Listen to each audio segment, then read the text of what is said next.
As a mother, wife, and divorce attorney for over 15 years, experience has taught me a lot about how to deal with times of uncertainty, transition, and facing opportunities for growth. I'm happy you're joining me for this part of the journey.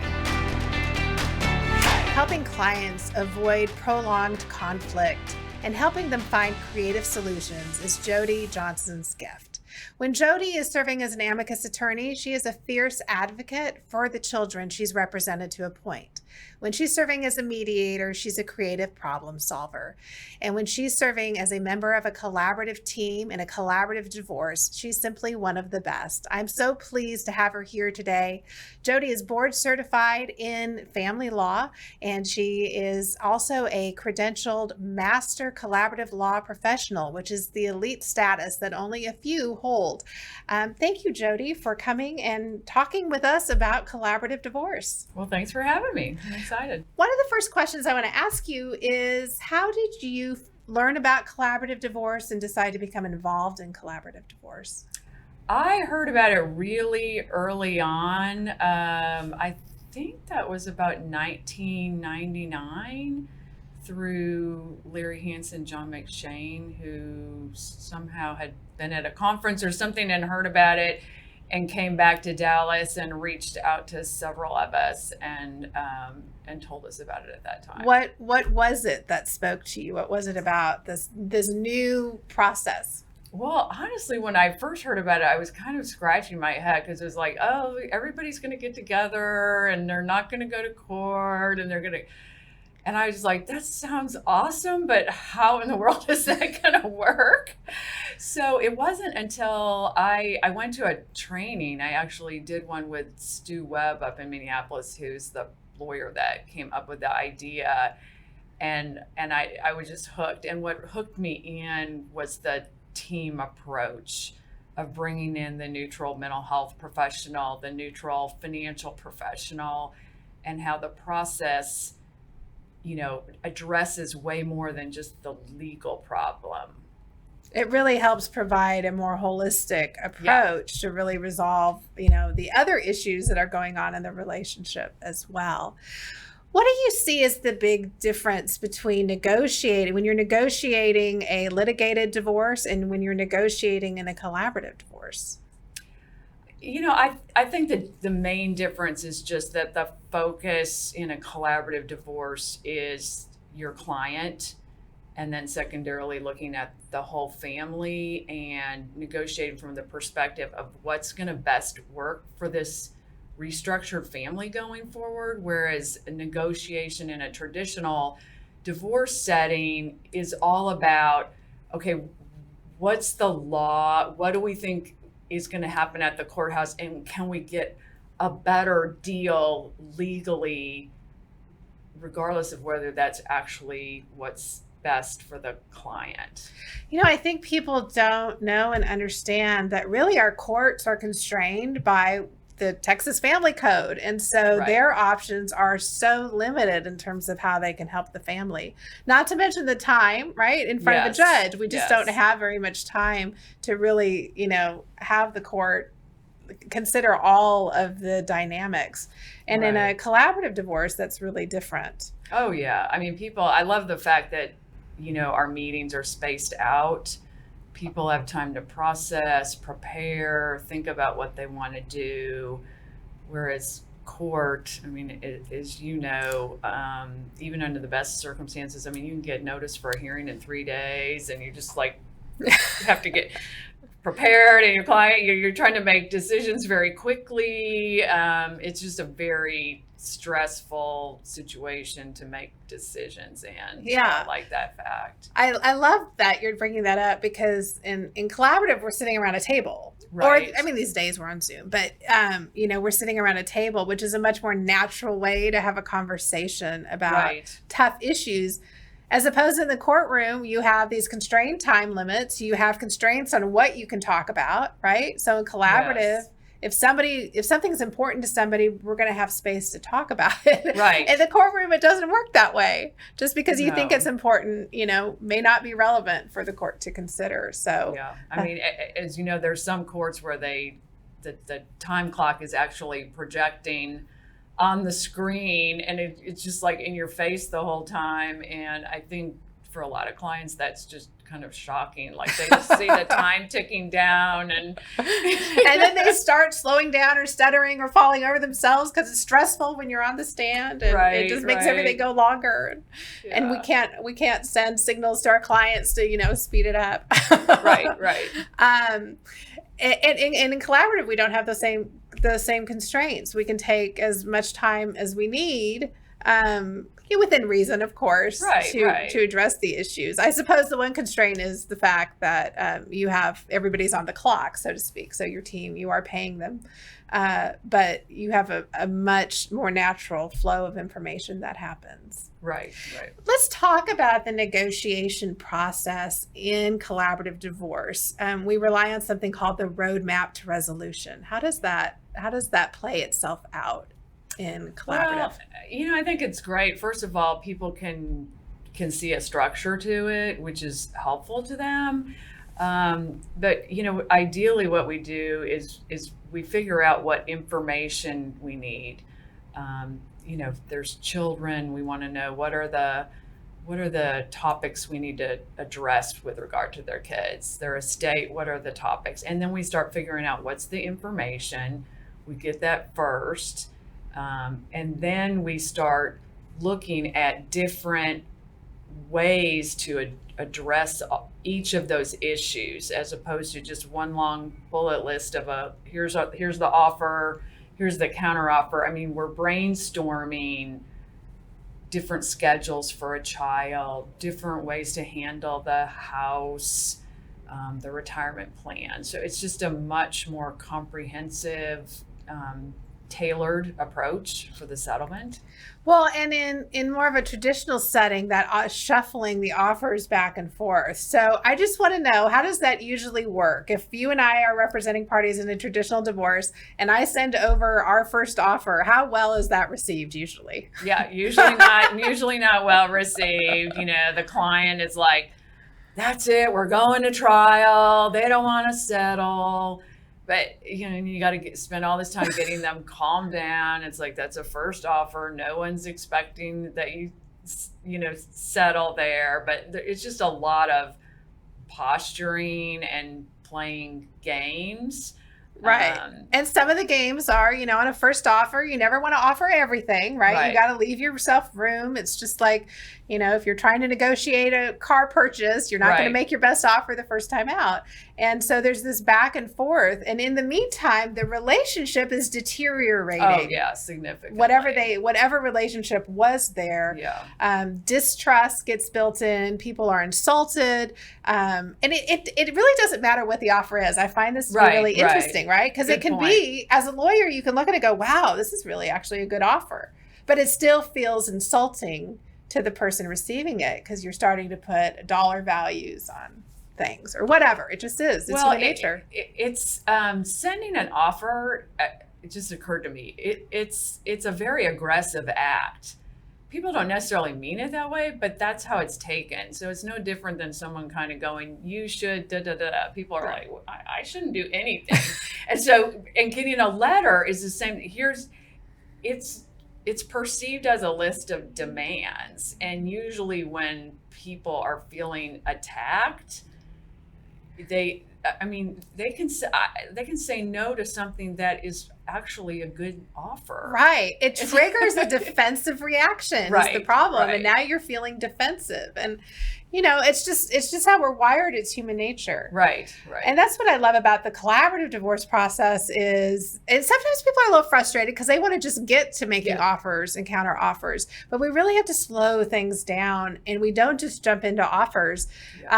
And while it feels like we're slowing things down, what we're really doing is laying the groundwork for things to go much more smoothly through the divorce process, right? Yeah. That's difficult when somebody has in their mind the perfect solution. They want to make that offer right off the bat. And I mean, 100% of the time that does not work. It doesn't. 100%. But it's hard for people to understand, like you said, if you don't lay that foundation, you can't get there. So, one of the first things that we do in a collaborative case is to really help our clients identify goals and interests. And what do you see as the sort of the benefit of starting there? And how do you help your clients start with goals and interests? So, yeah, that's a very different process from litigation. I'm not saying there aren't lawyers out there that don't ask that question, but that is not commonplace. The traditional litigation model is, again, it's all based on what does the law say? What does the lawyer think I can do for you that's better? Okay. The focus in collaborative is on what are your goals? What are your concerns? And when I say goal, that's very different from a position. So, one thing I always tell myself is there's more than one way to address a goal. There's only one way to address a position. That helps me because clients will list what they think are their goals, and it might be, I need to keep the house. Well, that's a position because that's it. That's the only way to meet that is they get the house. Whereas, what is it about the house? Well, okay, it's walking distance to their friends. It feeds into this school. Oh, okay. Well, if we ask those questions, we can find that there's other housing options for that. But so I first will just kind of ask a client and kind of have them start kind of basically spitballing out, what's important to them. And then just start asking more questions. Because again, a lot of times they are positions. But even if they come out with goals, I want to kind of understand it more because it's by getting that information, that's how we can help find different solutions that are going to meet as many of the goals of each client as is possible. So it's really the foundation. I love it. It's the part, I find a lot of times when people come into the divorce process, and if I ask them, where do you want to be at the end of this? For a lot of people, it's really hard. They can't see the end of it, right? And so sometimes we really need to kind of back up and really begin asking those why questions, Exactly. and help them begin to formulate a new vision for their life. I think it's so, what you envision happening is you increase the odds of it happening if you actually have that vision for where you want to end up. And I think that's a brilliant part of the process. Mm-hmm. So after in one of the first joint sessions, we'll share goals and interests, right? And that sort of helps us, the other team members, really understand what's important to the parties and gives them space to really, share that. And it's a vulnerable part of the meeting, which is very different. Obviously, in litigation, we're not going to invite our clients to sit down with opposing counsel. No, that doesn't usually happen. It doesn't usually go well. But, I find that honestly, I think 100% of the time in my collaborative cases, my clients have said that the first meeting went better than they thought that it would. I mean, there's just a lot of stress hanging over that. I don't know, like that big final you have. And, I just kind of get them prepared for it. And so then when they see that it happened the way they were told it would happen, that helps. When they realize that the other lawyer, isn't what they imagined from all the TV dramas that they've watched, they calm down, and they see that they can talk in front of each other and maybe put up sometimes goals that are a little emotionally charged and mm-hmm. that nothing bad happened. But also, so often they share common goals too, which is something that's most of the time. There are a lot of goals that are, that are shared between the parties. And that's a great place to start in negotiating a divorce is to understand there's really more that you share with the other person. All right. So after we do the goal, we share goals and interests. What's sort of the next stage?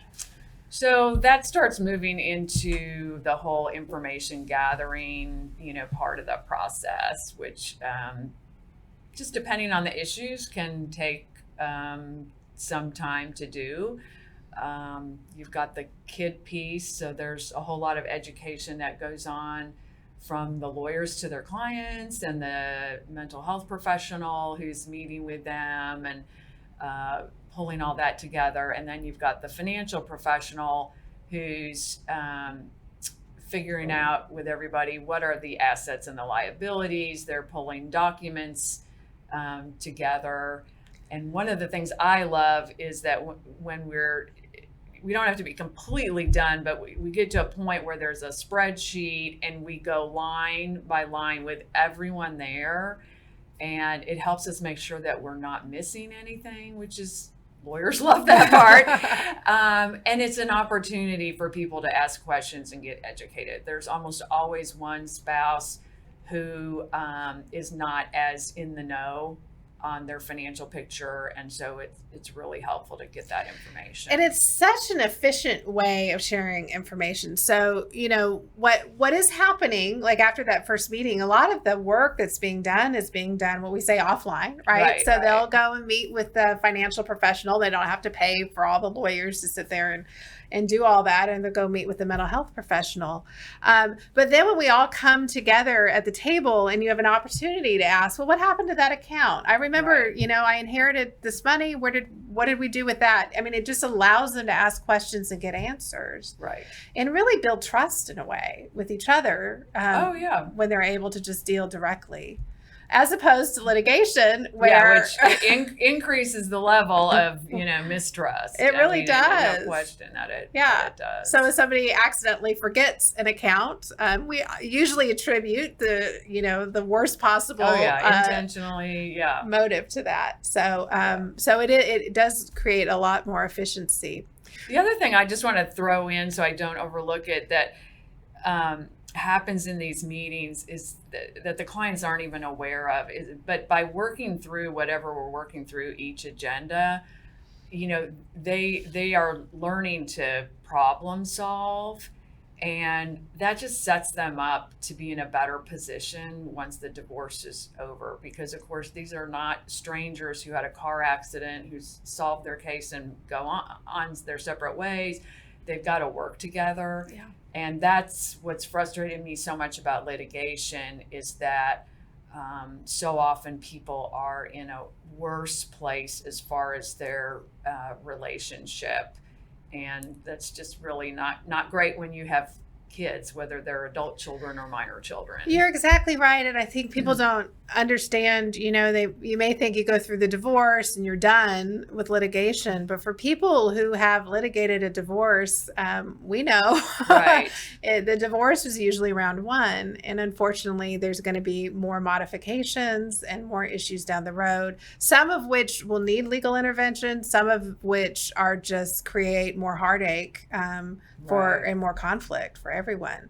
And collaborative divorce really offers people an opportunity to learn those valuable problem-solving skills, which of course as lawyers isn't good for us, right? More conflict means more business for us, but as human beings, we always like to see our clients, have good lives after divorce. Sadly, there's plenty of conflict out there that, so that continues. Exactly.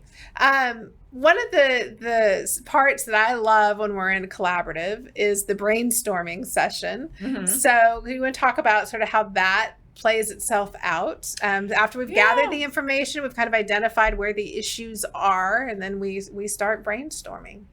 Yeah, and I think, different people do it different ways, and I know certainly I do it different ways depending on the case, which is what's great about the process. It's not just, it has to be done the same way every time, but, different clients process information differently, problem solve differently. So, we do talk about that. So it's not uncommon for the team to even have a conversation about what are different ways we can do this. Oftentimes we might even present that to the client sometimes, here's some different ways we could do this. Because for instance, we could, the next meeting, we could all show up and start diving into it, or we could do some pre-work. I might have a meeting with my client and the financial professional. Let's say we're talking about the, division of the estate, and just do some work as far as running some different models. If we did this way, that way, what all would that look like?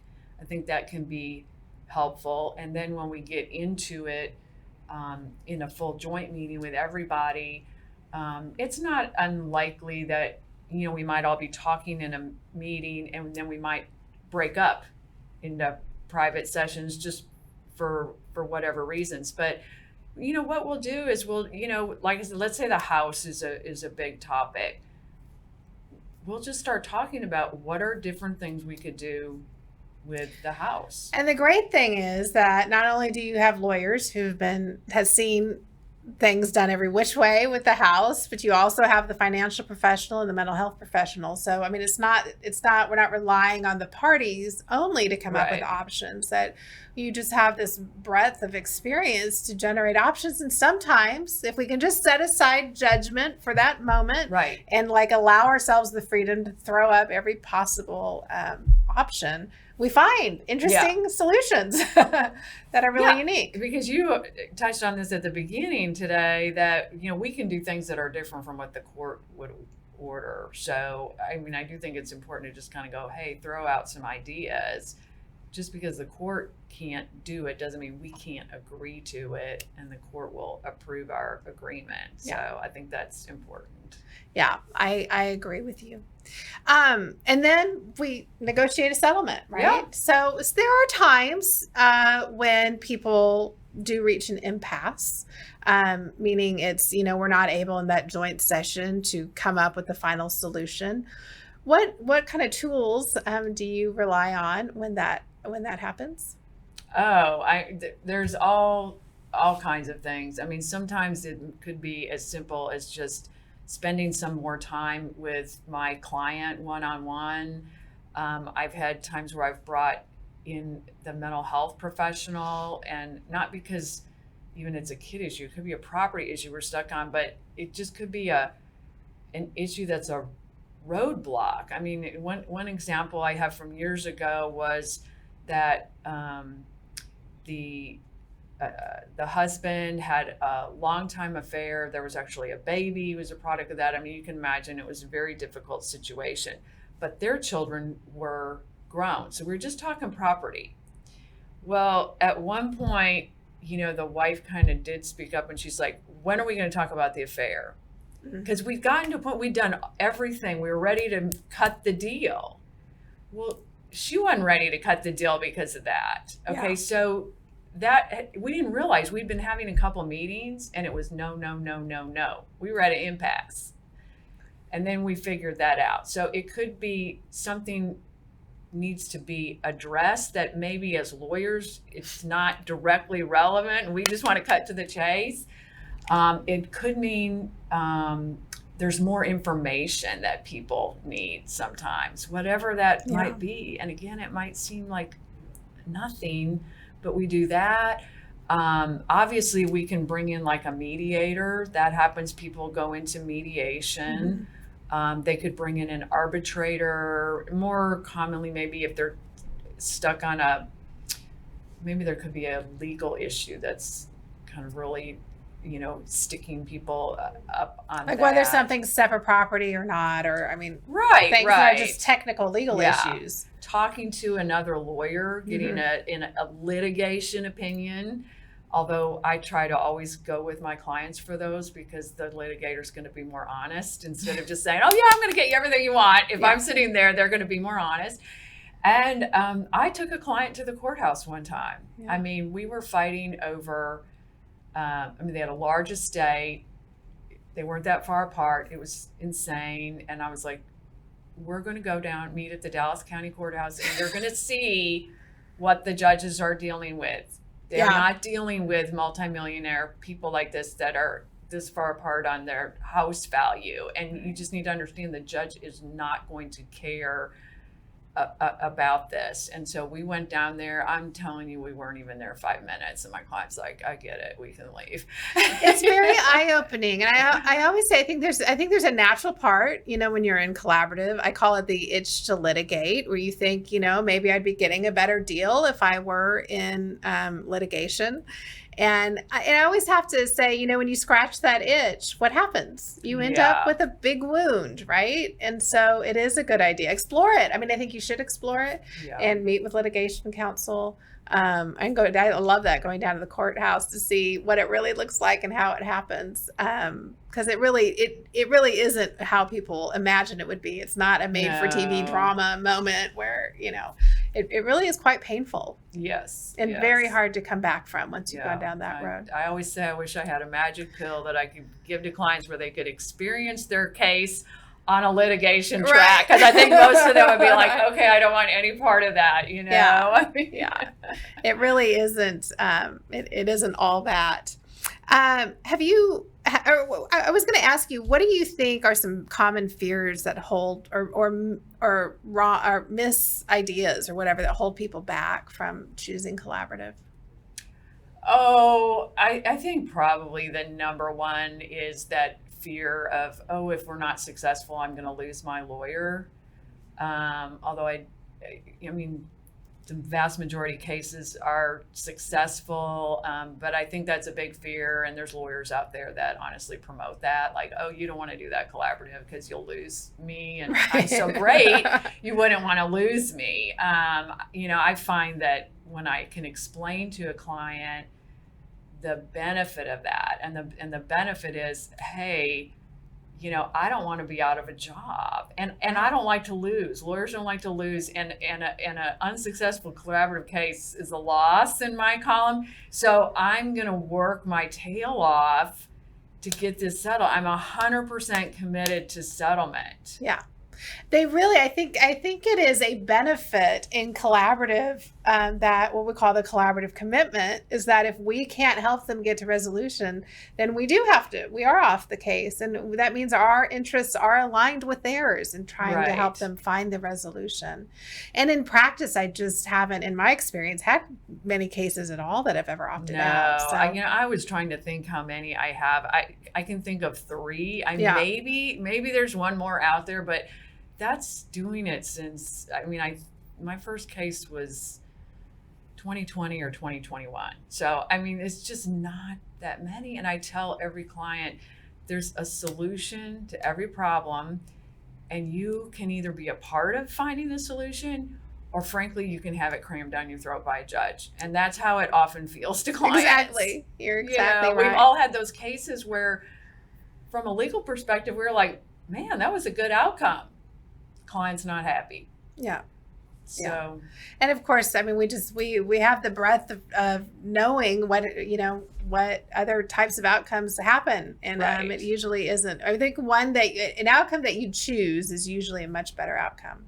And it shouldn't feel collaborative. It shouldn't feel like there are solutions being rammed down your throat. I think sometimes in mediation, people feel like that, like they didn't have an option. And I always tell people, you always have an option. Yeah, it's just that other option may not be desirable either. So, well, I want to thank you for taking time to come and share with me a little bit of your experience in collaborative. This has been great. Thank you. Enjoyed it. If you'd like to learn more about Jody Johnson and her practice that focuses a lot on collaborative divorce, we're going to include a link to her website below, and we hope you'll reach out. Thank you so much.